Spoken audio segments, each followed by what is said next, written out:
I just think that Secret of the Old Clock has such a beautiful soundtrack. Such a beautiful soundtrack. Hello. Hi, Moocher. Hi, Coco. It's lovely to have you both. I hope you're doing well. Hi, good luck, have fun. Hi, Vand. I hope you're having a great day today. Thank you for being here. We're going to read today. I was between this and Pikmin today, but I have been doing a lot over the last, 12 days. And even though I've technically been off work for some of those days, I have been packing them with other productivity things. So my brain is very tired, and I was concerned that my tired brain and probably impacted reflexes could frustrate me today in Pikmin. So that's the biggest reason why I did not play Pikmin today. But if I have the opportunity, which I hope to, I do plan to stream again tomorrow evening, probably late afternoon, early evening. And I will potentially be doing Pikmin then. But we are halfway through the Nancy Drew and Hardy Boys Super Mystery Tropic of Fear, so I wanted to pick this up and read a few more chapters. I'm just going to go until I start to get tired. We've read 11 chapters so far, and there are, actually don't know how many total chapters there are. 24. So we're almost halfway through. Looking at the hair and fashion on the cover is this edition from the late 80s. Let's see. This was 1992. Copyright 1992. November. So it is 3 months older than I am. You're alone in a Norwegian hut in the mountains, forest lake with salmon and no one to interrupt. That sounds lovely. Hi, Coco. All right, let's jump in. Hopefully you guys can still hear the music kind of softly in the background. If it's too quiet or too loud at any point, just let me know so I can adjust. Scream at me in all caps, because that will probably be the only thing that will catch my attention. So, all right, here we go. I remember at the end of the last chapter, George and Frank were in the car, and then they got out of the car because there was a block in the road by another car, and then George got shot. I remember that was the end of the chapter. It's a super mystery because it is a Nancy Drew and Hardy Boys book. So the three of them work together along with their other friends. And that's what the super mystery series is. I actually started reading another one the other day. Actually, yesterday, I started reading this one as well. This is a newer edition. But this was the first one in the Nancy Drew Hardy Boys Super Mystery series, Terror on Tour. And I started reading this one yesterday just for myself. It's been very strange. Anyway, but this is technically the first one, even though this is a newer edition. Nancy does deserve top billing. I know, Terror on Tour, his concerts are fantastic. Okay. Chapter 12. Bess leaned against the front of the Jeep and shook out her hair. Then she paced nervously around the vehicle.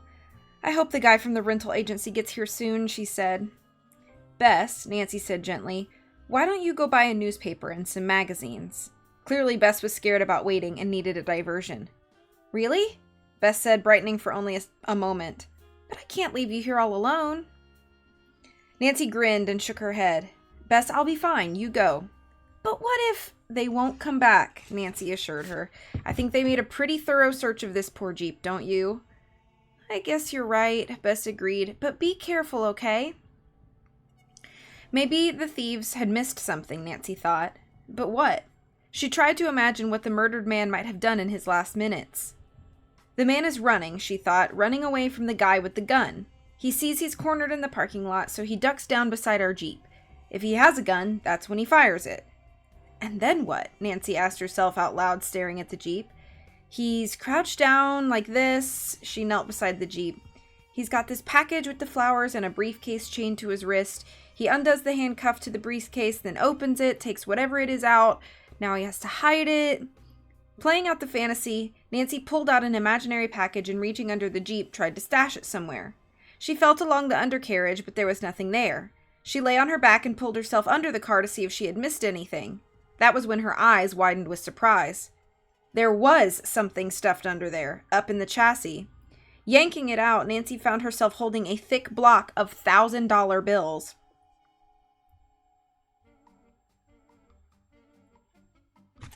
Mental note to come back to that. The bills were shrink-wrapped in clear plastic. There had to be 100 of them, maybe more. Wow, Nancy said. She was holding over $1 million. Just then, Nancy felt a hand on her leg and nearly jumped out of her skin. Ow! Nancy cried as she hit her head under the car. Quickly scrambling, she backed out from under the vehicle. Thank goodness you're okay, Bess cried as Nancy slid out. I saw your legs and I thought something terrible had happened. Nancy massaged what would soon to be a large bump on her head, raised herself up, and thrust out her hands to Bess. Bess's jaw dropped as she stared at what was in Nancy's hands. Then she started squealing happily, jumping up and down. Nancy, this is fantastic! We're rich! Nancy had to laugh, despite the seriousness of the situation. Bess had missed the meaning of the discovery. Bess, Nancy reminded her, this is what the criminals were after. Bess's hand flew to her mouth. Oh, she cried. Of course. Suddenly, Bess put a firm hand on Nancy's arm. We have to get rid of this money right away, Nancy. We will, Bess, as soon as we can get to the police. Emptying the carry-all bag she'd taken with her to Niihau, Nancy just managed to stuff the money packet in and zip the bag shut. A honking startled both Nancy and Bess. Spinning around, they saw a shiny red Jeep pull up. Nancy Drew? The blonde rental agent asked. When Nancy nodded, the woman held out a set of keys for her. Here's your new vehicle. I just need you to sign this sheet and give me the keys to the old one. She handed Nancy a clipboard with a printed form and a pen attached. The insurance will cover the damages. Well, that's a relief, Nancy said, signing the form. A few minutes later, Nancy and Bess took off, heading back to the Grand Hawaiian. As soon as we get back, Nancy said, veering onto the main road toward Honolulu, we have to call Captain Morita and ask him to come get the money. Why not just bring it into police headquarters? Bess asked. Because I want to find out a few things from the captain before I hand over the money, Nancy explained, and I'd rather talk on our turf than his. Bess let out a heartfelt sigh. So much for buying out the boutiques in the Grand Hawaiian. They have such cool stuff there, too. Did I tell you about the shell jewelry I saw? It was really neat. Nancy half listened to Bess, her mind on the case. As long as they remained in Hawaii, she realized she and her friends would be in danger. Whatever forces were responsible for the death of the man in the parking lot, the teens seemed to be players in a ruthless, high-stakes game of life and death. Soon, Nancy and Bess arrived back at their hotel. This time I'm parking on the street, Nancy said. Upstairs, Bess stashed the money under her mattress while Nancy phoned the police. Captain Morita will be here in 20 minutes, Nancy told Bess, hanging up. I think I'll call my dad and let him know what's happening. Call room service and order some sandwiches, too, Bess suggested. I'll have a grilled Swiss. Fortunately, Carson was in his suite. I'm here going over some papers with Rachel, he said. When he heard the news, he told Nancy he'd be right there. We'll all feel more comfortable when the police take the money away, Nancy said to her dad and Rachel Maxon when they arrived. Captain Morita came soon after the sandwiches, which a hungry Bess and Nancy had gobbled up. After a quick nod to Rachel and Bess and a brief introduction to Carson, the captain turned his attention to Nancy. Okay, what's this new evidence? Before I show you, Nancy said, I'd like to know what you've found out about the murder so far. There has not been anything in the papers. The captain glanced uneasily at Rachel and Carson. As a matter of fact, we're pursuing leads that demand we hold off on publicity. Such as? Nancy pressed on. The captain eyed Nancy closely, then let out an annoyed sigh. Such as, we know the identity of the dead man. His name was Felix Hoffmann. He was a Swiss national who worked for a large firm in Zurich. Was the name of the farm Future Health by any chance? Nancy asked, playing a hunch. Future Health, what's that? The captain wanted to know. A research institute, Nancy explained. No, the captain said impatiently. Hoffmann worked for a bank. Swiss banks are notorious for hiding illegally made money, Carson said to Bess. It's known as laundering. Dirty money goes in, clean money comes out, and it's all done in total privacy. Anyway, the captain went on, we know the victim had a briefcase because of the courier's bracelet on his wrist. He was probably murdered for whatever was in that case, but unfortunately the thief got away with the contents. Not quite, Nancy said, interrupting. Stepping into the bedroom, she pulled out the money and carried it back to the stunned officer. Here, she said. Hoffman must have hidden this in our Jeep before he was shot. We found it about an hour ago. Someone else is actively hunting for it, though, Captain, Carson added. The suites where the girls have stayed have been broken into twice. Marita's eyes flashed to Rachel. I didn't report those incidents because I thought we could handle them internally, Rachel explained, flustered. The last thing this hotel needs right now is bad publicity. I understand, the captain said, his gaze returning to the money. I bet this will trace back to the bank Hoffman worked for. Just one more thing, Captain, Nancy said as he turned to face her. I have reason to believe that the murder is related to the recent rash of art thefts. Would you care to explain? The captain said, confused. Well, for starters, how about this? Our room was broken into by a man with a limp. Coincidentally, one of... Nancy was interrupted by the phone. Excuse me, she told the others, reaching for the receiver. Hello? Nancy said. Nancy Drew? The voice was raspy and distorted. Nancy couldn't make out whether it was male or female. Yes, this is Nancy Drew, she said, fear shooting through her. Are you alone? Said the voice, taking on a threatening tone. Raising a hand for everyone in the room to be silent, Nancy answered quietly. Yes, I'm alone. What do you want to tell me? It's very simple, the voice said. We have your friends, George Fane and Frank Hardy. Listen closely, or you'll never see them alive again. End of chapter 12. The first thing I want to do before I catch up on chat, are $1,000 bills a thing? The United States no longer issues bills in larger denominations such as 500, 1,000, 5,000, and 10,000. I want to see what year.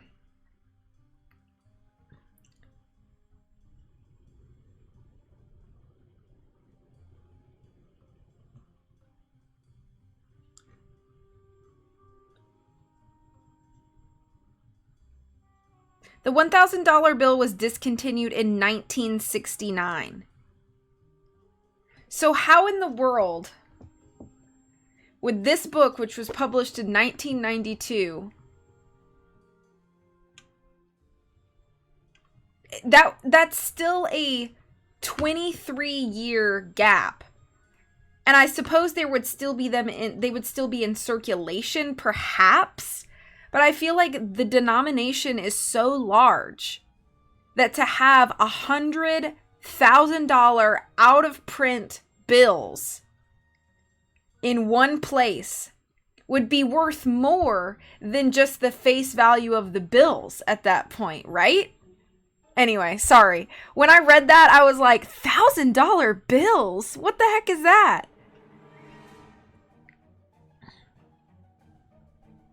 Oh, 20 streams watch streak. Let's go. Oh, sorry, HS. They aren't my friends. It's Tara the Famous. Yeah. It definitely was a thing. Yeah. Why did it exist to begin with? I mean, I guess denomination. A lot of countries have removed large denomination due to hindering black money. Like false money, like laundered money.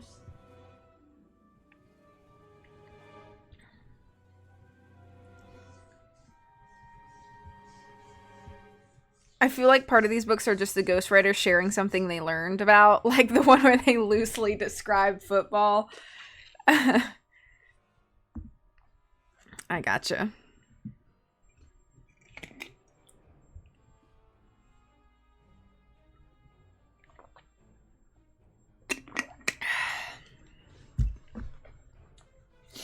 All right. We got threats. Also, hi HS, hi Terror. Okay. Somehow Ned and one other person bested a whole football team by themselves. Ned's just that guy. You know what I mean? He's just that guy. Okay. Chapter 13. Nancy heard heavy breathing on the phone. Then she realized it was her own, coming fast and hard. Yes, she whispered, and then swallowed. I'm listening, go on. She told herself to remain alert, to remember every word that might provide a clue. You have something that might belong to us, said the rasping voice. Am I right? Nancy bit her lip. This was no time to lie, not when Frank and George were in danger. Yes, I have it, Nancy said, playing it straight. Well, we want it, the voice growled. We'll call you tomorrow morning at 11 to tell you when and where to drop it off. You'll follow our instructions, then leave Hawaii within 12 hours, you and your other 2 companions. Once your plane's in the air, your friends will be released unharmed. All right, Nancy said, her equilibrium returning. But how do I know you're telling the truth? I'd like to speak to my friends. Nancy heard a hand being placed over the mouthpiece, then she heard a man's voice say, Bring her here. The sounds grew clear once again, and Nancy heard someone moan. Then George's voice came on, sounding foggy and only half-conscious. What? Who? Nancy? George! Nancy shouted into the phone, forgetting herself. Where are you, George? Don't even try to find out, came the rasping voice over the receiver. Understand this, Miss Drew. If you contact the police, your friends will meet a grim fate. This is not a game. Nancy heard George's cry. George! Nancy called into the phone. George, are you all right? Give her another needle, the voice said. Then with a clatter, the phone went dead in Nancy's hand. Nancy slowly pivoted around to face everyone who'd been watching her in stunned silence all that time. Well? Captain Morita asked. There was no way she could keep this from the police, Nancy realized, not when the captain was right there. George and Frank have been kidnapped, she said breathlessly. Bess's hands flew to her face. Oh no, she cried. Then she said, Well, what about Joe? Apparently not, Nancy replied. I heard 2 voices, a man's deep one and a raspy one that sounded disguised. I heard George. I think she was drugged. Well, what did they want you to do? Captain Morita asked, whipping out a notebook and pencil from an inside pocket. They said they'll call here tomorrow morning at 11 with instructions. Nancy told him the rest of the kidnappers' demands. They said if I told the police, they'd kill Frank and George. Don't worry, Miss Drew, we will be discreet. The captain began pacing. It's the money they're after, he said, thinking aloud. So we'll have to be prepared. I'll take the money to the lab, put a chemical tracer on it, then we'll repack it in a briefcase and plant a microtransmitter inside. That way we can nab them after they make the pickup. What about me? Nancy asked. And Bess and Joe. They want us to leave Hawaii. You'll have to leave then, Morita said simply. After you make the drop-off, I'll handle everything. Now wait just a minute, Nancy said hotly. You're talking about my 2 best friends here. I'm not leaving until they're free and the kidnapper is behind bars. Young lady, this is a police matter. We don't need outside interference, Captain Morita said, annoyed. Just as Nancy was about to respond, Carson spoke up. My daughter has very good instincts about these things, Captain, and experience as well, he said. If I were you, I would treat her as an ally and not a meddling amateur. That's right, Bess put in. Captain Morita was clearly surprised by Nancy's father's comments. He took a deep breath and then cleared his throat too many times. I'm sure we can find a plan that works for all of us, he finally said.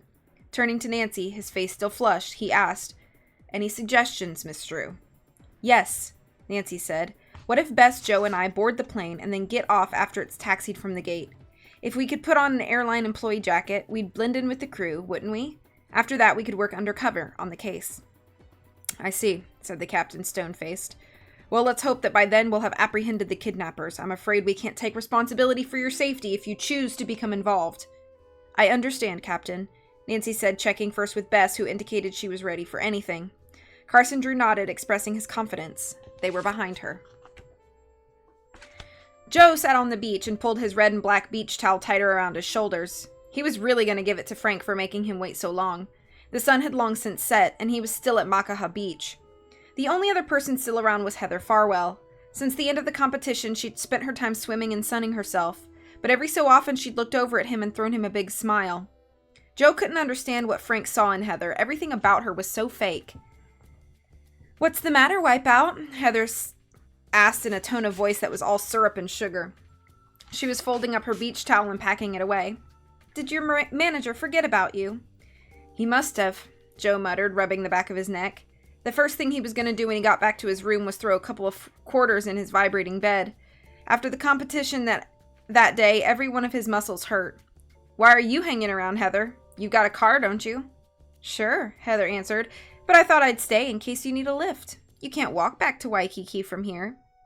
Heather ambled over and put her hands on Joe's shoulders. You're so tense, she murmured, as her fingers gently pushed into his muscles. Relax. Joe knew he should tell her to lay off, but the massage felt too good. Can I tell you something? Heather said. Sure, why not? Joe said, dropping his head to one side as she continued stroking the back of his neck. The real reason I'm here is that Harry asked me to spy on you. He said your real name is Joe Hardy and that you came to Hawaii to make trouble. Joe put a hand up to stop her. Then he turned to face her. Heather was smiling sweetly. Is that so? Joe said, playing for time. He said you think we're thieves or something, she said, her cat-like eyes fixed on his. It's not true, you know. If Joe hadn't already guessed his cover was blown, he certainly knew it now. I think you have us mixed up with somebody else, Heather said with a shrug. Well, wouldn't that be a kick in the head, Joe thought, but he didn't say anything. Come on, Heather said lightly. Let me drive you back. It looks like your brother won't be showing up. He had to admit she was right. Frank must have picked up a hot trail or something. Okay, he said. Let's go. After picking up her handbag and slinging it over her shoulder, Heather led him to her car. So tell me more about these so-called crooks I'm supposedly tracking down, Joe asked her, hoping to uncover any detail she might let slip. I really don't know much about it, Heather said smoothly. Just what I told you. I don't get involved with heavy stuff like that. I have better things to do with my time. Everything about Heather exuded confidence, Joe thought. What better things? Heather took her eyes away from the road just long enough to give him a sly smile. Oh, you know, she answered. I like to swim, and I like to party. I like to get together with people, things like that. It wasn't what she was saying, it was how she was saying it.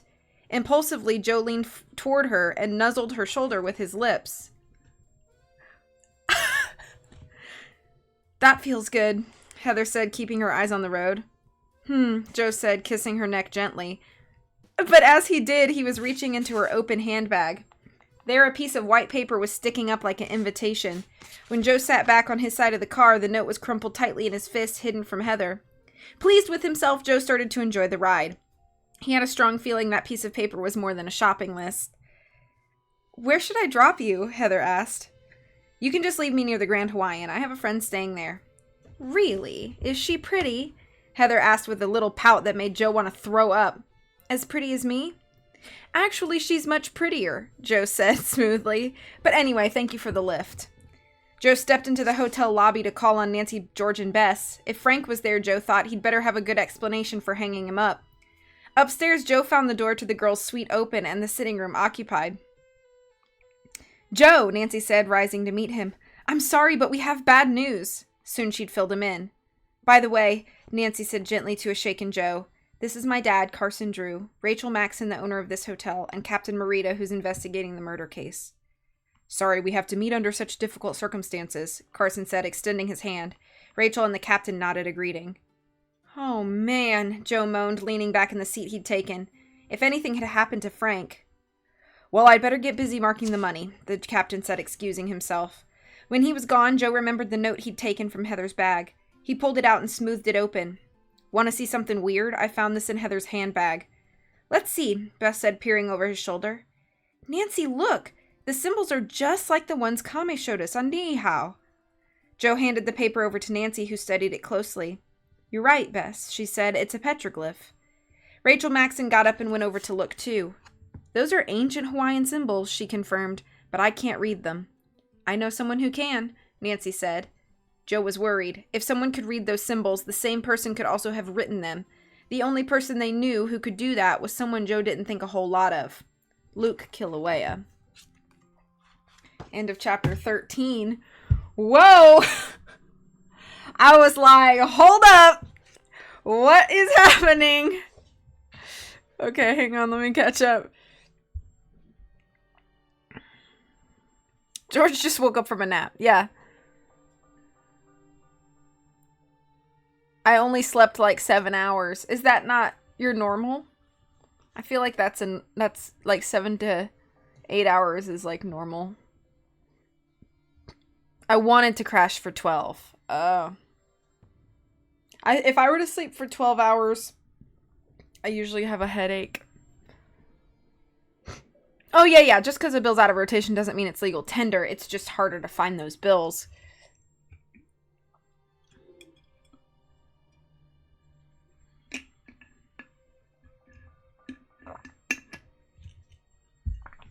True, Tara.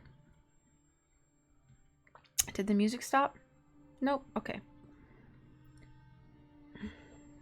What is actually going on in this book right now? What? Why is this spicy? I know. I was like, I hope this stays family friendly, because I was like, what the flip?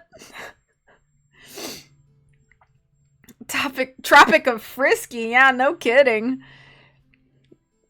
Yeah, it was like, what is happening? Why? Also, she's driving. I get that it was like a ploy, but I would have been like, bro, I'm driving. What the flip? 4 hours of sleep. Oh, goodness.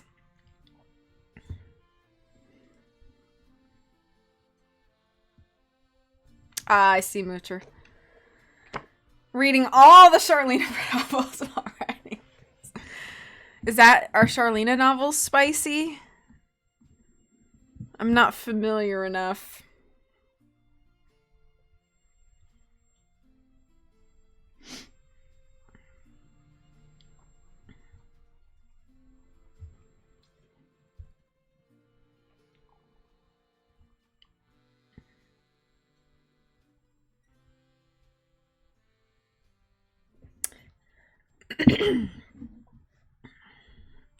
Went through my heart has to be spicy. 4 hours isn't a full night's sleep. It could be for some people. I don't know.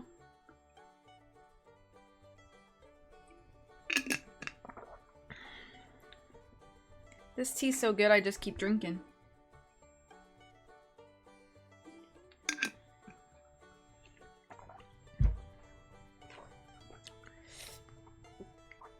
All right, shall we continue?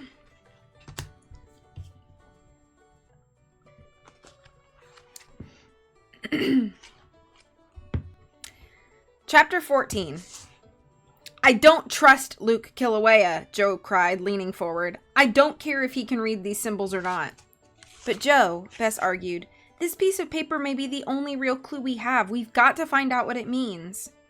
There aren't many people in all of Hawaii who can read those symbols, Rachel pointed out. If Nancy knows someone who can interpret the note, I think she should contact that person, Joe, Carson added, keeping his voice level. Nancy bit her lip and considered what to do. Regretfully, she had to admit that Luke might be working against them. The dead man had a package from Luke's father's lab, didn't he? It was also true that Kame Kilauea was a big man, both in size and reputation. Joe, we've got to trust Luke, Nancy said gently. We need his expertise. Even if he is working against us, we could learn something from him that could lead us to Frank and George. Running a hand through his thick blonde hair, Joe let himself lean back into his chair. Well, okay, he said reluctantly, but I still don't like it. Nancy dialed Luke's number on Oahu, keeping the phone pressed to her ear. The only sound she heard was unanswered ringing. Be there, she whispered. It was no use. So much for that idea, Nancy said. He's not there. He's probably busy standing guard over Frank, Joe muttered bitterly. Joe, Bess protested. I've got to leave, Carson, Rachel murmured. Me too, Nancy's father agreed. He told Nancy to call him if there was anything he could do. As he and Rachel walked out the door, he added, Hang in there, Joe. After Carson and Rachel left, the room grew very quiet. Nancy tried Luke's number again, but still there was no answer. Joe stood up and murmured, I might as well take off too. Frank may try to reach me at our place. To Nancy, that idea seemed like a very slender hope, but she didn't want to say anything to discourage Joe. Hey, I have an idea, she said, walking him to the door. Let's take a drive on the road to Makaha Beach, where Frank and George were headed tomorrow morning. We can go early before the kidnappers call, and maybe we'll find something. Joe seemed to perk up a bit at that suggestion. He nodded and murmured, Good thinking, Nan. He waved half-heartedly to Bess and left the room. Poor Joe, Bess said after he left. Poor Frank, Nancy corrected her. Poor George, I hope they're okay. Bess squeezed her eyes shut. I can't stand to think about George, she blurted out. Nancy, what if something really bad happens to her or to Frank? Bess's bottom lip was quivering, and the rims of her eyes were growing red. It was clear to Nancy that her friend was about to lose it. It's okay to cry, Bess, Nancy said gently. George wouldn't cry, Bess answered. She'd be too busy figuring out a way to help me. She'd be strong. There are different kinds of strong, Bess, Nancy said, walking over and giving her a hug. That was all Bess needed. Soon tears were pouring down her cheeks. "It's my fault," Bess cried miserably. "I was the one who talked her into coming on this trip." "Wait a minute," Nancy said, stepping back and holding Bess's hands gently. "I was there. You said Hawaii. She said great. You didn't exactly have to twist her arm." "That's true," Bess said, gulping back another sob. "Come on," Nancy said, leading her to the bedroom. "We've got to get some rest." Bess washed up without saying anything more, but when she pulled her blanket down and climbed into bed, Nancy heard her sniff back more tears. "Bess," Nancy said as she changed into her nightgown, "we're going to find George and Frank too. We're going to find them and we're going to save them." "Really, Nan?" Bess said, her voice quivering. "Really," Nancy said, hopping into bed. "Just hearing you say that does make me feel better," Bess said, sitting up and hugging her knees. "Let's try to get some rest," Nancy told her. "Tomorrow we will handle this whole thing." Bess reached for a tissue and blew her nose. "If you say we'll save them, we will," she said, curling up quietly. "That's the spirit, Bess," Nancy told her. Giving Bess that assurance made Nancy feel more confident, too. She knew she had to be at her absolute best this time. The people she loved were counting on her. She made her breaths come deep and slow and allowed herself to sleep. Finally, her body obeyed. The next morning at 6 a.m., Joe met Nancy and Bess at the hotel. They picked up a few muffins to go and set off. Soon they were driving along the road to Makaha Beach, retracing Frank and George's path from the airport. "This is the only road," Bess said, rechecking a map in the back of the Jeep. "Then they had to be abducted somewhere on it," Nancy said, slowing to just 5 miles an hour at isolated spots where Frank and George could have been taken. "Joe, you check the right side, Bess the left," she instructed. No luck. The stretch of road from the airport to the beach revealed no signs of a struggle. It was nothing but asphalt, wild plants, flowers, and an occasional house. "Frank and George must have gone without a fight," George said, his frustration level rising. "The kidnappers must have taken their car, too." Bess leaned out the window and gazed at the ocean. How can something so horrible be happening somewhere so beautiful? Up ahead, Nancy saw fields of wildflowers dancing in the bright morning breeze. A flock of small yellow birds, hundreds of them, descended on a grove of banyan trees nearby. "It is gorgeous," Nancy murmured as the natural beauty washed over her, but it couldn't wash away the pain of her friend's kidnapping. "Look, it's 8 o'clock, she said, glancing at the dashboard. "Miley is not far from here. I think we should see if Luke's home." "Fine with me," Joe said, his face tightening. "I'd like to find out what he knows, actually." Doubling back, they soon came to Miley. Turning off the main road, Nancy easily found the turquoise-painted house that belonged to Luke's relatives. Luke was outside, tying tomato plants to large stakes with thin strips of cloth. He looked up in surprise when Nancy's Jeep pulled up. "Aloha," he said, smiling and inviting them to sit at a small table in the garden. "Luke, we need your help," Nancy explained, filling him in on everything that had happened. "Can you read this?" she asked, handing him the paper Joe had taken out of Heather's bag. "I recognize some of the symbols, but not all," he said, his wide dark eyes searching the page. "This symbol with the crisscross lines means palace, and this one is treasure." "Treasure palace," Nancy repeated. "That's got to mean an art collection?" Luke put down the paper and shook his head in disgust. "It makes me sick that people would use these symbols to help them in the crimes." "Would you just keep reading?" Joe said. There was no missing the hostility in his voice. "Hey, don't have an attitude with me, man," Luke told him. "I did something wrong last time, and you know I'm sorry. I thought we were working together from now on." "Yeah, Joe," Bess added. "Lighten up. Anybody can make a mistake." Luke tossed his long hair to the back of his neck, then studied the note again. "Here are the numbers 1, 2, and 3, but I've never seen this one.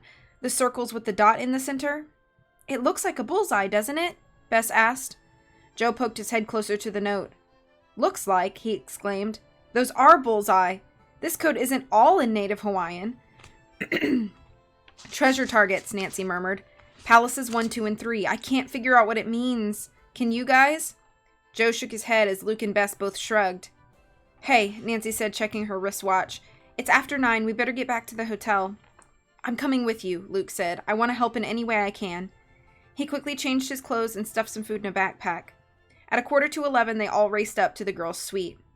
Captain Morita was in the room with 2 other people. A large electronic device was attached to the phone in the living room of the suite. "Nice of you to show up," he said sarcastically. "This is Nancy Drew, Bess Marvin, and Joe Hardy. Say hello to Officers Rivera and Jones."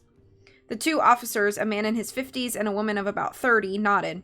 Nancy quickly introduced Luke as a good friend who would be helping them out. Marita wasn't pleased, but his full attention was focused on the briefcase on the sofa. "Take a look, but don't touch," he said, pointing at it. As Nancy and the others peered in, he explained, "Every bill has been treated with a chemical tracer. Between that and the phone tracers and the signaling device we've planted in the case, nabbing these guys should be a piece of cake." Overconfidence wasn't one of Nancy's favorite characteristics in herself or in others. "I hope you're right, Captain," she said respectfully. "But if none of..." The sound of the phone cut Nancy off. A chill shot through her as she glanced at her wrist. It was exactly 11 o'clock. At least the callers were true to their word so far. Nancy quickly picked up the phone. "Hello?" she said, her throat suddenly dry. The disguised voice on the other end of the line was creepily familiar. "Nancy?" "Yes," Nancy said. "I have your instructions. Listen carefully.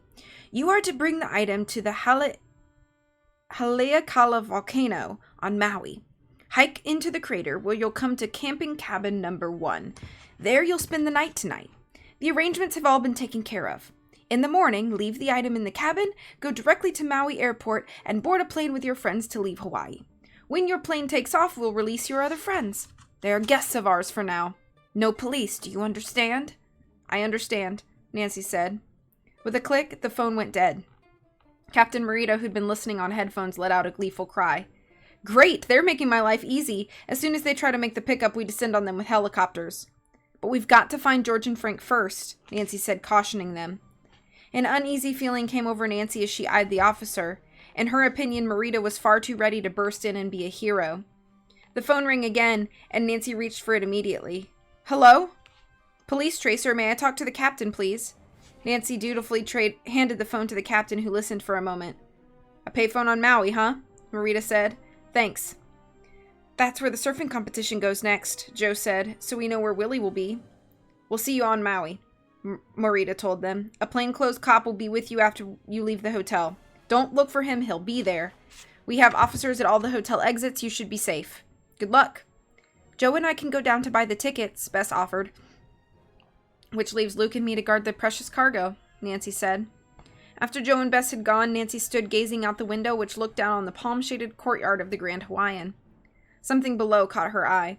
A man carrying a briefcase was limping along a side path toward a narrow opening that led to the street. "Johnny Leong," she said, half under her breath. What was he doing coming out of the hotel he'd been suspended from just the day before? She had to find out. "Luke, stay here. I've got to go downstairs for a few minutes," she said, already racing out of the room. When she got to the lobby, Nancy quickly spotted the officer and sneaked around him to the main street outside. It was full of tourists wearing leis and chatting and peering into store windows. Which way had Johnny gone? Taking a chance, Nancy headed up the boulevard toward the busier section. She kept close to the shop so she could duck for cover in case Leong turned around. At a traffic light 2 blocks up, she finally spotted him. He was dangling a set of keys in his hand. "Johnny!" a woman called, and he spun around, startled. Nancy was right in his field of vision. Her breath catching, she peered into a bookstore entrance. Then a red-headed boy of about 5 ran up to the woman. "What, Mommy?" he asked. "I told you not to run ahead so far," the woman scolded. "Stay with Mommy, okay?" Nancy breathed a sigh of relief and watched as Johnny Leong crossed the street and entered a post office. Her heart pounding, Nancy followed him inside, being as unobtrusive as possible. "Please don't let him turn around," she whispered out loud. She found a hiding place between 2 tall women who were standing in line with parcels. From there, Nancy saw Johnny hurry to a wall of post boxes. Even at a distance, she could plainly see the gold numerals over the box. 1119. Johnny slipped in a key and turned it. Nancy watched as he pulled out a brown package. It had a bright yellow label that she would have known anywhere. The package was from Kame Kilauea's lab. End of chapter 14. "Hello, Puffy." Watching on mobile while on break. I hope your workday is going well.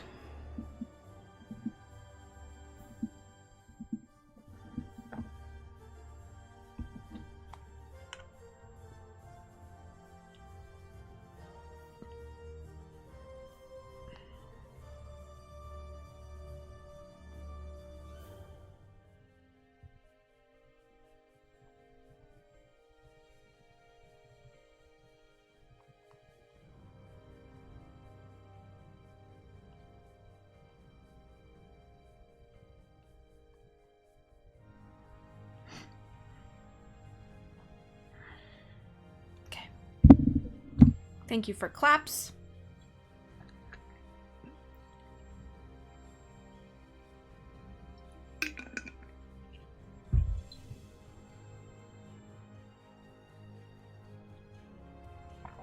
I want to look at something real fast.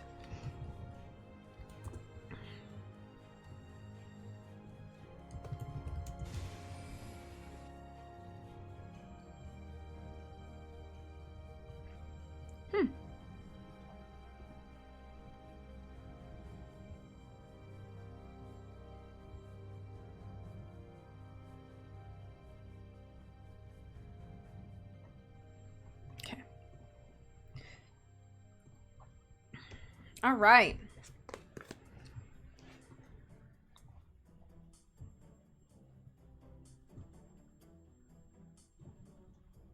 Shall we press on?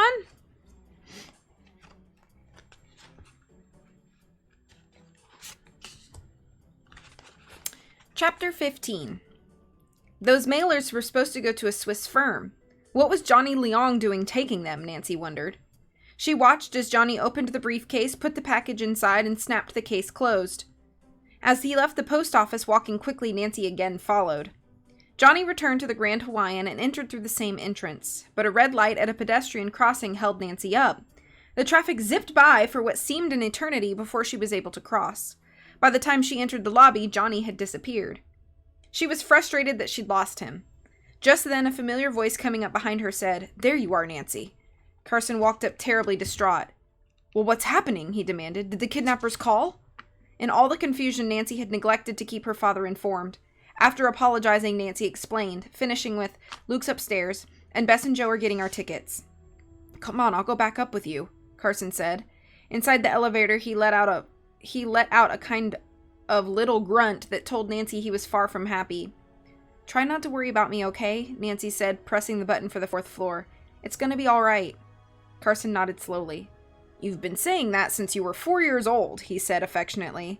"You don't seem to understand that I have perfect faith in you. It's the bad guys I have no confidence in." Then he said something which took Nancy by surprise. "I'm worried about Rachel, too," he admitted suddenly. "Something is wrong, and I don't know what it is." The elevator opened onto the 4th floor, and they got out. "What makes you say that, Dad?" Nancy asked. "As I was going over her accounts, I noticed a large infusion of cash came into the hotel about 2 months ago. When I asked Rachel about it, she told me she'd had to take on a silent partner. But I thought she was totally committed to keeping control of the hotel herself," Nancy said. "Me too. I guess she needed the cash so badly she had to compromise. According to her, the silent partner only owns a minority share, about 25%, she claims. But there's something else. She would not tell me who this partner was." "Why not?" Nancy asked. "Apparently that was part of the deal she made. The silent partner was to remain anonymous. In any event, I'm sure it's not a big corporation. Rachel would never let them in the door." "I hope not," Nancy said somberly. "I wonder who the silent partner could be." "That by itself wouldn't worry me," Carson went on as they approached Nancy's room. "It's her uncertainty. Every time I recommend something, she has to check with this so-called minority partner first. I'm afraid she may have sold off more of the hotel than she is admitting. I sense she's not telling me everything." Sighing, he gave her an unhappy smile. "Well, never mind. I'll take care of Rachel as best I can. You take care of yourself and the others, too. Don't forget, call me. Keep me informed." "I will, Dad," Nancy promised, waving goodbye. Opening the door to her suite, she was relieved to find Luke still there, sitting on the couch beside the briefcase. Bess came in from the bedroom, toting her fuchsia canvas overnight bag, which was bulging with clothes. "I'm all set," she announced. "Joe's grabbing a sandwich. He'll be up in a minute." Nancy sat down on the chair across from Luke. There were things she had to know from him, and she had to ask carefully. "Luke, is there anything else that your father sends here to Oahu other than the flowers?" "Only cuttings of plants with healing properties," Luke replied. Nancy was puzzled. Why would Johnny Leong be picking up packages of plants? It wasn't as if he worked for Future Health of Zurich. Also, why was he hanging around the Grand Hawaiian when he'd been told to get off the premises? As far as Nancy could see, Rachel Maxon's hotel figured into some of these shady dealings. Joe burst in then, the remains of a sandwich in his hand. "Okay," he said, "let's get going. I want to stop at my place and pick up a few things first." Nancy tossed some clothes into her bag, and they left. "Nancy," Joe whispered in the hallway, "wait until I tell you what I just heard." He eyed Luke suspiciously. "I'll tell you later," he said. Only after they were at the Economy Inn did he draw her aside. "When I was at the sandwich bar, I overheard Harry Leong talking to some guy in a suit. He said something about his brother, Johnny." "So Johnny Leong is related to Harry," Nancy said, nodding slowly. "There seem to be more and more intriguing connections around here. she said, and told Joe about tailing Johnny Leong. Yeah, so what does it all add up to? Joe asked. That I can't say, Joe, she answered, but I hope we'll find out on Maui. At the airport, they had to hustle to catch the 50-seater they were taking to Maui. Nan, Bess exclaimed when they stepped on board. Look who's on our flight. Hello, Willie. Willie seemed stunned when he saw them enter, but he covered with a wide grin. Cool, he said as they sat down across from him. Wipeout, man, how you doing? Gonna surf in Maui, huh? Give it one more try? How have you been, Willie? Bess asked sweetly as she slid into the seat next to his. Everything's cool, he replied with a noncommittal shrug. What are you doing staying on Maui? She asked. Where are you staying on Maui? She asked. Just a regular, motel, he answered. How about you? Oh, same kind of thing, Bess said, shrugging him off. Good old Bess, Nancy thought from across the aisle. Bess was trying to get information out of him without revealing any of hers. Unfortunately, Willie seemed to be doing the same to her. That must be the Haleakala National Park, Joe said, pressing out the window. Nancy leaned over and looked out, too. Below, touching the clouds, was a high, flat mountain top with an enormous crater. That crater goes on for miles, Nancy said in awe. I read that you could fit the whole island of Manhattan in there. When the plane landed, Willie turned to Bess and smiled. Have a good time on Maui. Where are you going now? Bess asked in her most charming voice. Can we give you a lift in our cab? Thanks, but I'm going to rent a motorbike, he replied. With a flirtatious wink to Bess and a wave to the rest of them, he went off. Bess and Joe, rent a car and follow him, Nancy suggested. The thieves didn't say if you were to go with me. We'll assume you're not to. Willie might lead you to Frank and George. Although I wouldn't bet on it, I'll take Luke with me though, okay? Joe was dubious, but finally said, I guess that's okay. Nancy reminded him that a plainclothes cop was supposed to be guarding her and the money, although none of them had spotted him yet. Okay, we're out of here, Joe said and took Bess's arm, heading them toward the car rental counter. I guess we'll see you back here at the airport tomorrow morning, Bess said to Nancy and Luke. Take care of yourselves, you two. We will, Nancy said, hugging Bess and Joe goodbye before she headed outside with Luke to hail a cab. We're going to the crater, she told the driver, a woman of about 50 with salt and pepper hair worn in braids. It's gonna cost you, the driver cautioned. That's okay, Nancy said, climbing in with Luke. They started climbing up the hills, every mile taking them higher. Out one window was the ocean, deep blue and calm, ringed with sandy beaches that stretched forever. On the other side of them was lush mountain greenery. This is some climb, Nancy said as she felt her ears pop. Wait, you're going to be above the clouds soon, the driver called from the front. Haleakala is over 10,000 feet high. High? High. The vegetation around them changed as they climbed higher. Blah. The ocean fell out of view behind a layer of mist, and panoramic mountaintops came into sight. I'm putting on a sweatshirt, Nancy said as cool air slipped into the cab. Luke remained silent, his eyes riveted on the view. Nancy reached in her bag and got out a rolled-up blue sweatshirt. Zipping it, Nancy gazed out the window. Truly awesome, she said as the mist and clouds parted below and above them. It's as if we're riding in the sky, she said. You are in the house of the sun, Luke said. Pele's holiest place. In this place, the demigod Maui, son of Hina, snared the sun. He made the sun promise to cross the sky more slowly to give the crops more time to grow, and fishermen more time to fish, and his mother's tapa cloth more time to dry. The sun is careful now to cross the sky slowly in Haleakala, house of the sun. I can see why your ancestors would worship here, Nancy said, impressed. It's so beautiful. She turned to look out the other window and saw several Hawaiian islands in the distance. There's the big island, Luke said, pointing to the island of Hawaii. The tall volcano on the big island is Mauna Kea, and behind it, Mauna Loa and Kilauea, my namesake. Pele makes her home there, now that the other volcanoes are extinct. Nancy was so fascinated by Luke's stories about Hawaii that she scarcely noticed when the cab pulled to a stop at the trailhead. There they paid the driver and got out to descend into the crater itself, picking their way carefully down the steep path. Nancy wondered briefly where Morita and his plainclothesmen were. He said he'd see them on Maui. This was the perfect spot to be hijacked, and Nancy wanted to know Morita was close by. Winding down the rough trail, Nancy and Luke entered the silent, eerie world inside the extinct crater. Luke pointed to a silvery, spiky plant that seemed to grow everywhere. It's very rare, he told Nancy. The silver sword plant grows only here in this crater, and even here it is endangered by plants brought in from abroad. My father is doing research with it to help it survive. He bent down and collected some seeds. It seems like everything's endangered, Nancy commented. The native plants and animals, Rachel's hotel, Frank and George. Her voice trailed off to a whisper, lost in the vastness of the darkening crater. The sun's going down, Luke said. We'd better hurry. Cabin number 1 is still a ways off. They got there just before dark, using their flashlights to light up the trail. The silence was eerie, with only the whipping wind above to punctuate it. Nancy was hoping Marita was near. The kidnapper said that everything would be arranged for us, Nancy said with a shiver, when they spotted the small rustic cabin marked with a painted 1. She opened the door and went inside. Hello? Nancy called into the 2-room structure. No one was there. Luke slipped off his backpack and took out a large papaya, a block of cheese, and a knife. Nancy opened up her bag and pulled out the box of crackers Bess had bought that morning. There's kindling for a fire, Luke said, walking over to the small stone fireplace. Later I'll replace it. He laid a fire and struck a match to take the chill out of the cabin. By the time the fire was crackling, Nancy had sliced the papaya and cheese. Here, Luke, she said, offering it to him. So here we are, Luke said with a smile as he ate. Do you think they'll come for the money tonight? No, Nancy said. I think they'll come and take it after we're gone. Why let us know who they are when they can stay anonymous? She sighed and picked up the briefcase from the crude chair where Luke had put it. Let's just check it one more time, okay? Nancy flipped the snaps. The lid flew open. She could hardly believe what she saw inside. Instead of the neatly wrapped bundle of bills, there, bound in rubber bands, was a thick wad of blank white paper. The money! She gasped in horror. Luke, the money's gone! End of chapter 15.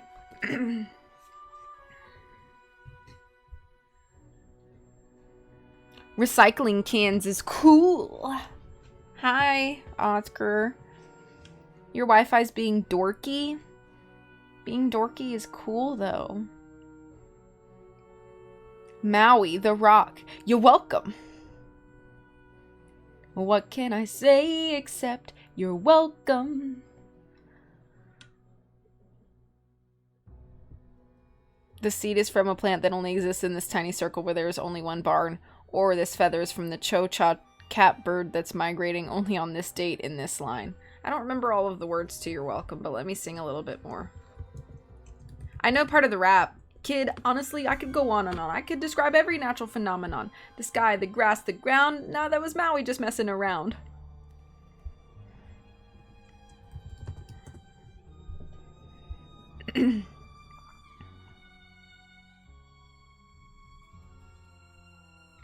What can I say except you're welcome for the islands I pulled from the sea. There's no need to pray, it's okay, you're welcome. I guess it's just my way of being me. You're welcome, you're welcome. She did the thing. You just, oh, okay. I killed an eel, I buried his guts, sprouted a tree, now you've got coconuts. What's the lesson? What is the takeaway? Don't mess with Maui when he's on the breakaway. It's a fun movie. Alright, we have been live for an hour. How many more shall I do?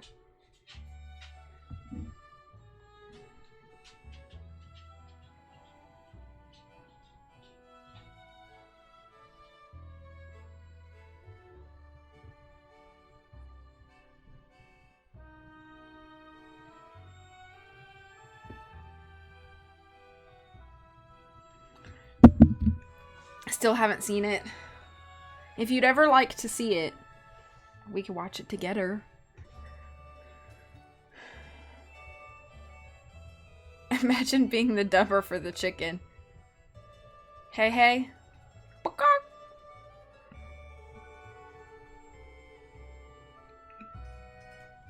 Why? Why? That's not even on in my bot. Why did it do that? It's like it could hear me talking about things.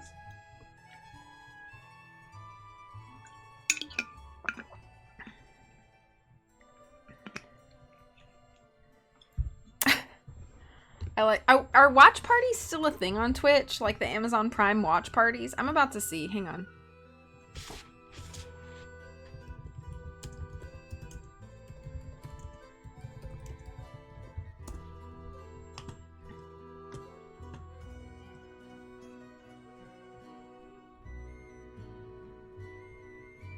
March 15th, 2024. Twitch is ending its pandemic-era Prime Video watch parties.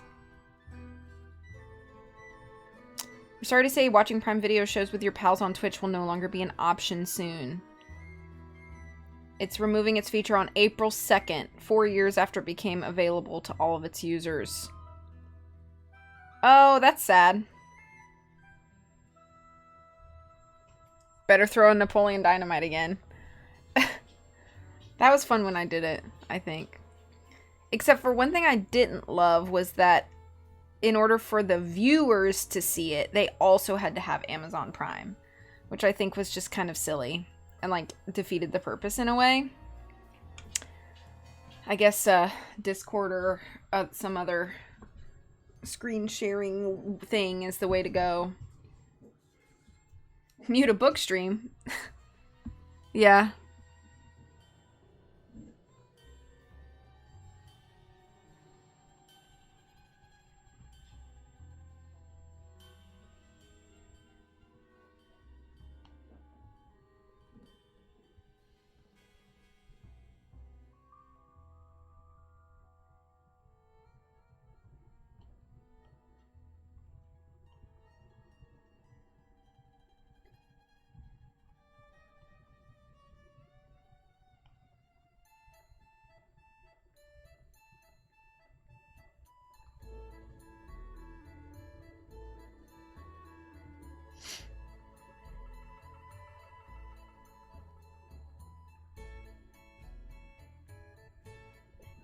Okay.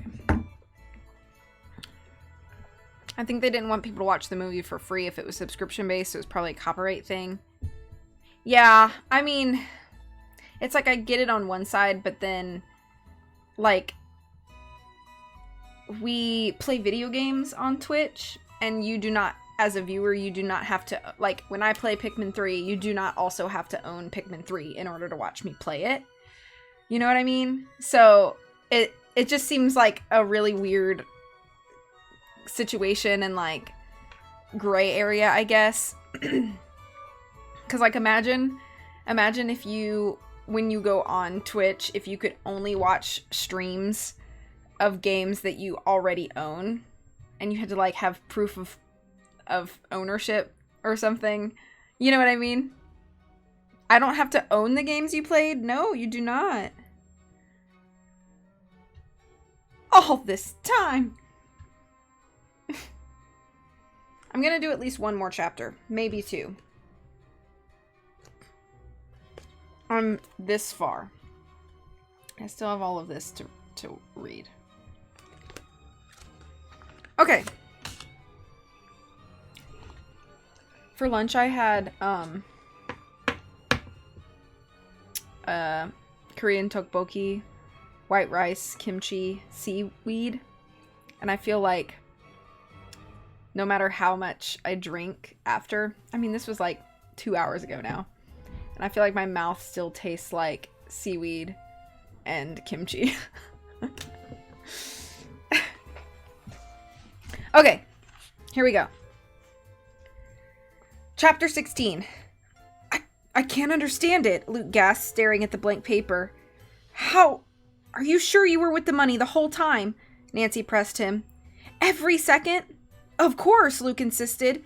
Then he hesitated. Except... His mouth opened slightly and stared beyond Nancy with a pained expression. You did leave it for a minute, didn't you? Nancy said, shaken. Then she drew a deep breath and faced him squarely. Okay, Luke, you've got to tell me what happened, and don't leave anything out.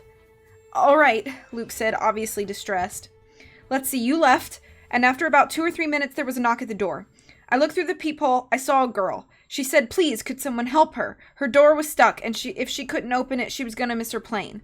She seemed nice, and I felt sorry for her. It took a few minutes to get to her room, around the corner, and jiggle the door open. When I finished, she thanked me, and I went back to your room. The briefcase was still there, exactly the way I left it. Did you check to see if the money was still inside? Nancy asked. No, Luke confessed. I mean, nothing looked like it had been moved or anything. He sat down on a bench and put his head in his hands. How could I have been so stupid? Nancy tried not to show her disapproval. Luke, she said, what did the girl look like? Thin, tall, with dark hair. Luke said, staring at the crude wooden floor. Heather, Nancy said through gritted teeth. Of course. She distracted you while someone else made the switch. They must have been watching us from almost the time I found the money. Luke let out a sorry sigh. I know I let you down in a big way. I let myself down too. At least Luke didn't shy away from taking responsibility when he messed up. Nancy really liked that about him. It's okay, Luke, she said quietly. Obviously this was all a part of their plan. They set us up and we were dumb enough to fall for it. All of us. The police too, not just you, she finished. Well, Luke said, raising his head. What do we do now? I guess, Nancy said, we follow through with our instructions. Frank and George are depending on us. Anyway, it's too dangerous to hike out of here in the dark. I just wish I knew where Marita and his men are. I'd have thought they'd have contacted us by now. Do you feel safe here? Luke asked, staring out at the sky. Perfectly, Nancy replied. This is the last place in the world the crooks are going to show up. That, she added, lying down on a bottom bunk, was their whole point. To get rid of us.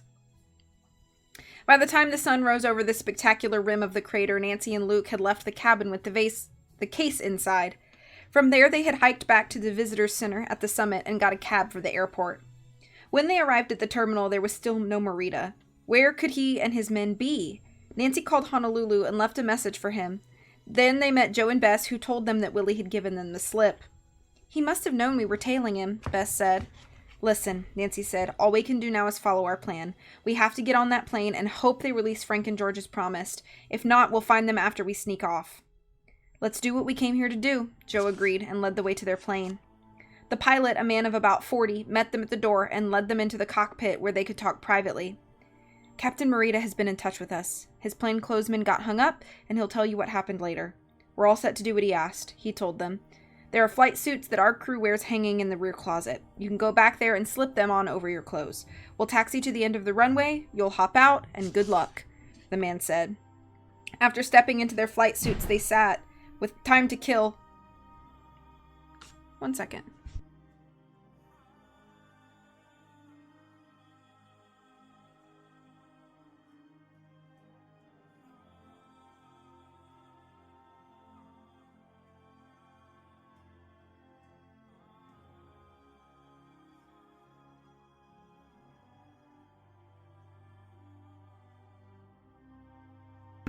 Apologies, I heard a noise that concerned me and I wanted to go check on it, but everything is okay. All right, let me get back real quick. After stepping into their flight suits, they sat. With time to kill, Luke took out the coded note and started going over it again. This glyph here, Luke said, pointing to a long, thin one with a squiggly line coming out of it. I think it's the symbol for unity. See, the needle is for sewing things together. Suddenly, Luke slapped his knee. The needle! That's it! Of course! How could I have been so blind? The Io Valley Needle! It's a well-known landmark not far from here. A tall, thin rock formation covered with moss. What about this next symbol? Bess wondered. What could it mean? These are all numbers. That's what gets me, Luke said, pointing them out. 2, 10, 17, 25, 26, 27. All at once, Joe snapped their fingers. Hey, what if those are the dates of their heists? There were robberies on the 2nd, 10th, and 17th, and the 25th was the night we ambushed them at the mausoleum. Good thinking, Joe, Nancy cried. Now we're getting somewhere. Thanks to Luke, Joe said, giving his new friend a quick smile. Well, I guess I'm good for something, Luke said modestly. Nancy said. The 26th was yesterday. I wonder if any place on Maui got hit last night. She walked to a magazine rack and pulled out a copy of the morning paper. Here it is. Look at this, guys. Hale Hoikeki, the museum off of Io Valley Road, was burglarized last night.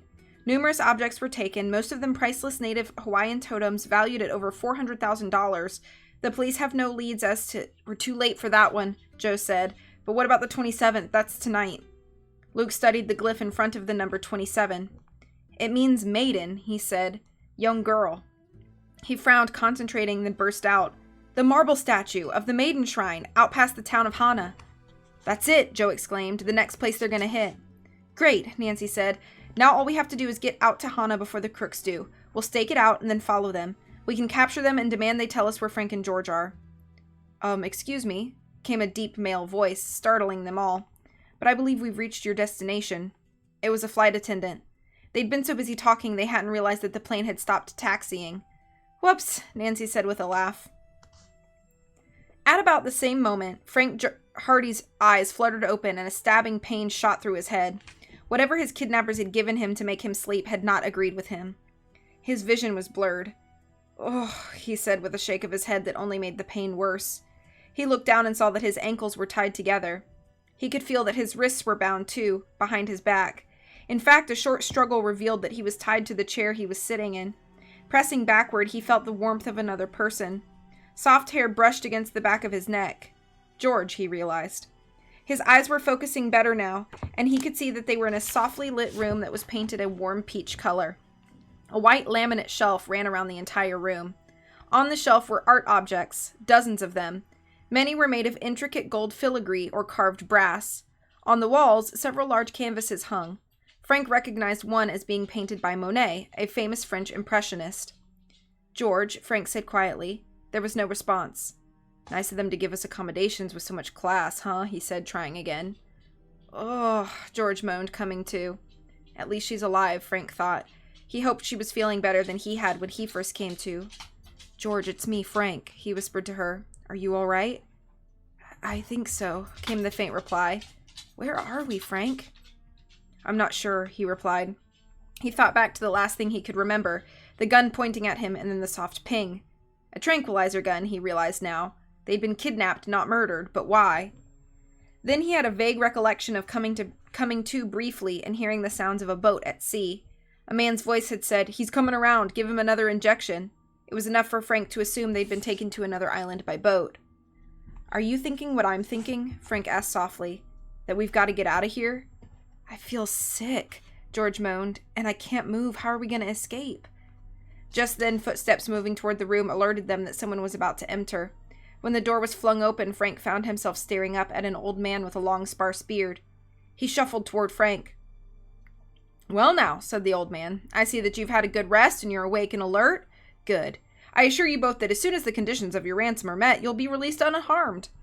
Frank couldn't see George's face, but he could feel her body relax. As for himself, he didn't believe a word of it.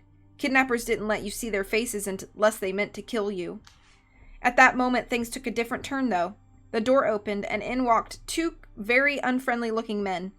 One wore casual clothing, a t-shirt and jeans, and the other had on a tan business suit with highly polished tan shoes. Frank felt George flinch as they entered. "The money's all counted. It's over $1 million, the one wearing jeans said. The businessman added, "But we had a problem at the airport. Those kids didn't leave Hawaii. They got on the plane, then they got off again at the end of the runway. Rico's tailing them now."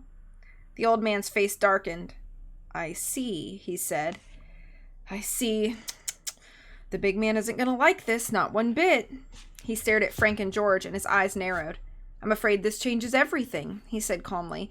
"It's too bad for you that your friends are unable to follow instructions. As it is, we'll have to take care of you in a different way from what we planned. But first," he said, "first we'll take care of your friends." End of chapter 16.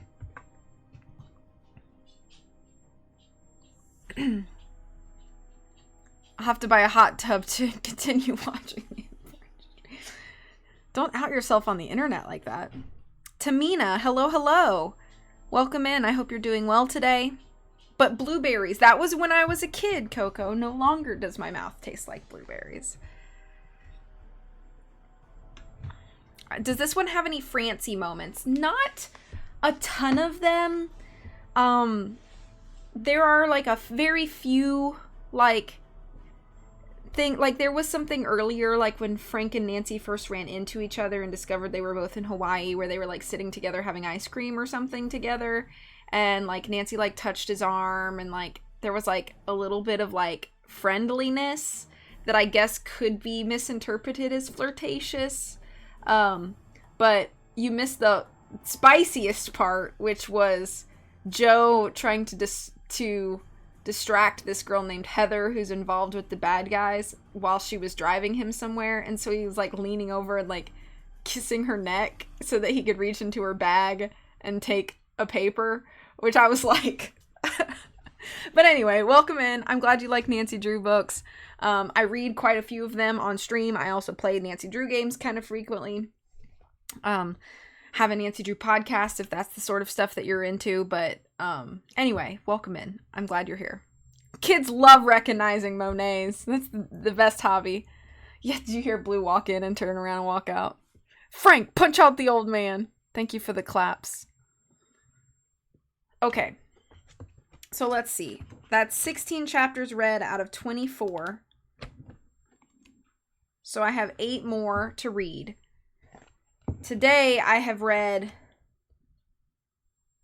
5.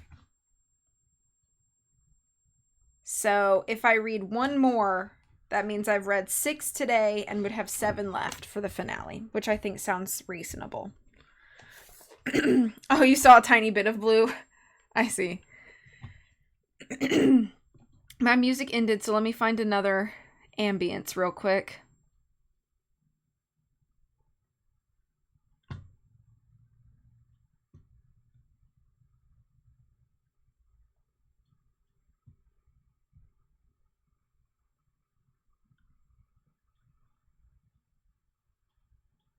We'll do Rainy Pensive Pup ambience. Shout out to Gooba and Jetpack. They make good ambience videos. And Luminous Infuser does as well.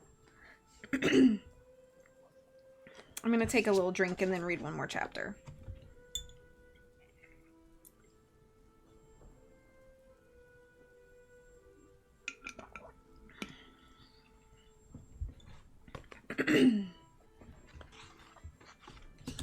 All right.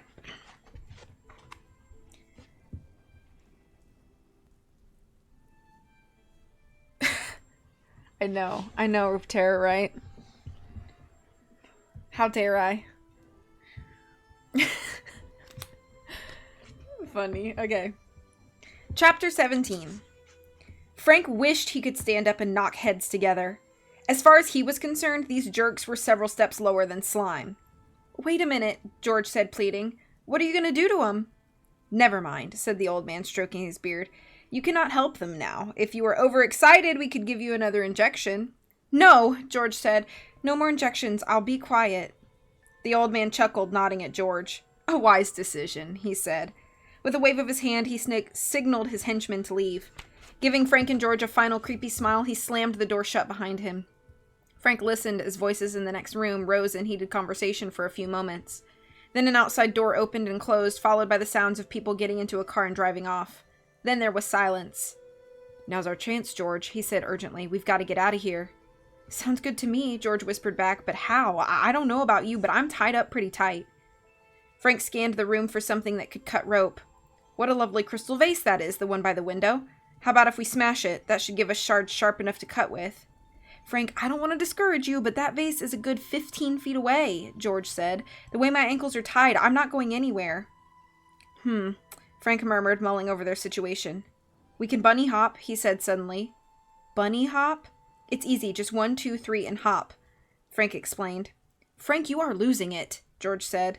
Come on, George, give it a try. 1, 2, 3, hop! On the hop, they used all their strength to rise from their chairs and push, Frank forward and George backward. Great! Frank cried jubilantly. We moved a good 6 inches. With many more exhausting hops, the two reached the window, where Frank managed to knock the crystal vase to the floor with his head. Now comes the hard part, Frank said. First we'll hop back to where the floor is clear. Then we've got to tilt and fall over so I can reach the glass. On 3, they managed to tip their chairs over, and Frank snatched up a thick piece of crystal. Careful now, George said. Don't slip my wrists, okay? I haven't given up the hope of living through this. The sharp glass did its work, and slowly the ropes began to fray. Something just occurred to me, George said as Frank worked.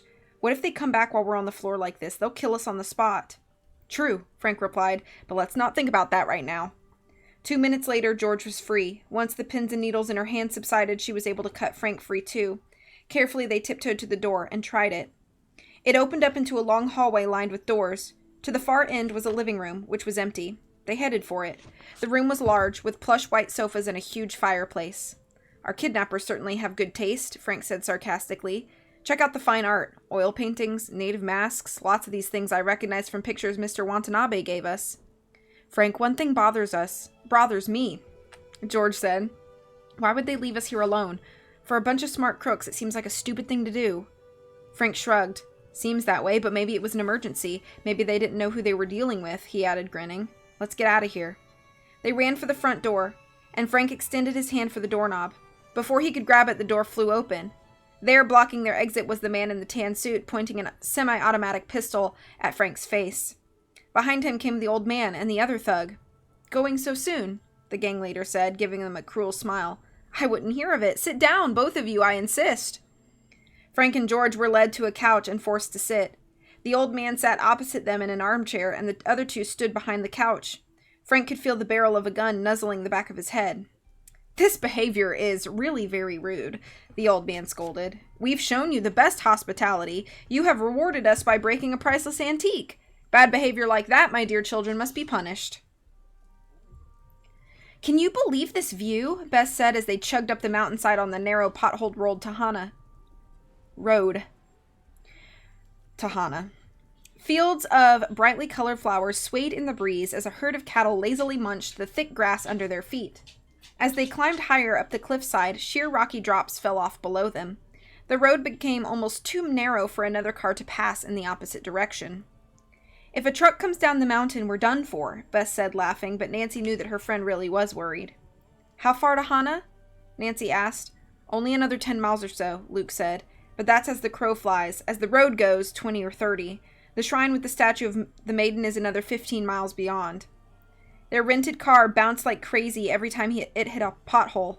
Joe was at the wheel, and he kept apologizing, even though he wasn't going very fast. "If I'd known how rough this road was, I'd have rented a Jeep," he muttered. "This car doesn't have any pickup either," he complained. After another mile or two, they were going so slowly that every car passed them. "Gee, I can't win on this road, can I?"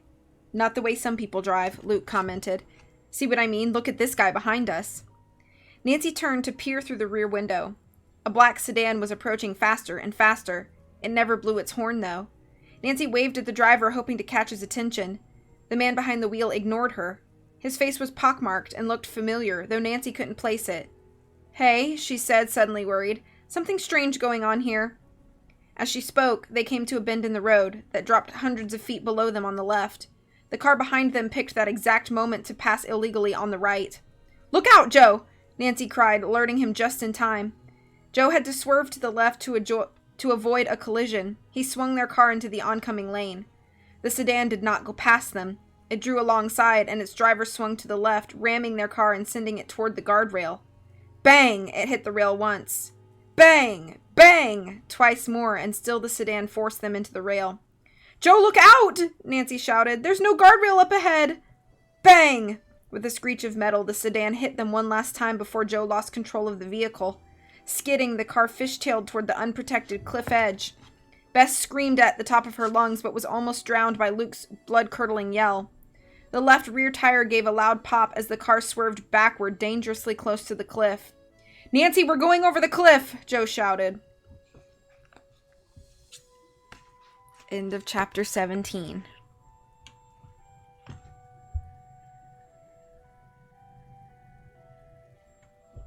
DJ Twin Gamer's desk ambiances. How dare you upset the stupid brood that are angry YouTube commenters. The power of one, the power of two, the power of many people getting angry over live stream uploads on YouTube. It'll be okay. OMG, George, I know. Somehow the LSW chant scene from that show still had more thought put into it than a typical angry YouTube commenter. Can this book stop with the nuzzling? The inflection of that scene hurt my soul a little. The scene in the book? Or the scene that Tara's talking about? Rip. A cliffhanger! Literally! Is it an indie book without car-related danger or crashes? Probably not. Thank you for the clapping. I think that's where I'm going to stop today. We'll have 7 more chapters to read when we return. Yeah, 7. Oh, the scene in the show. Yeah. That's what I thought you were talking about. Okay, lovely friends. Thank you so much for joining me here today. I hope that you have a wonderful rest of the day. We are going to raid. We have not raided in a while. So, if you want to raid with me, you can copy that raid message, and we're going to raid our good friend Coley, she's doing Pokemon drawing today, so that's really, really fun. So we'll go say hello to her for a minute. But I hope you have a wonderful rest of the day. Thank you all for being here. I hope I will see you again soon. Take care of yourselves. Much love from me to you. Bye-bye.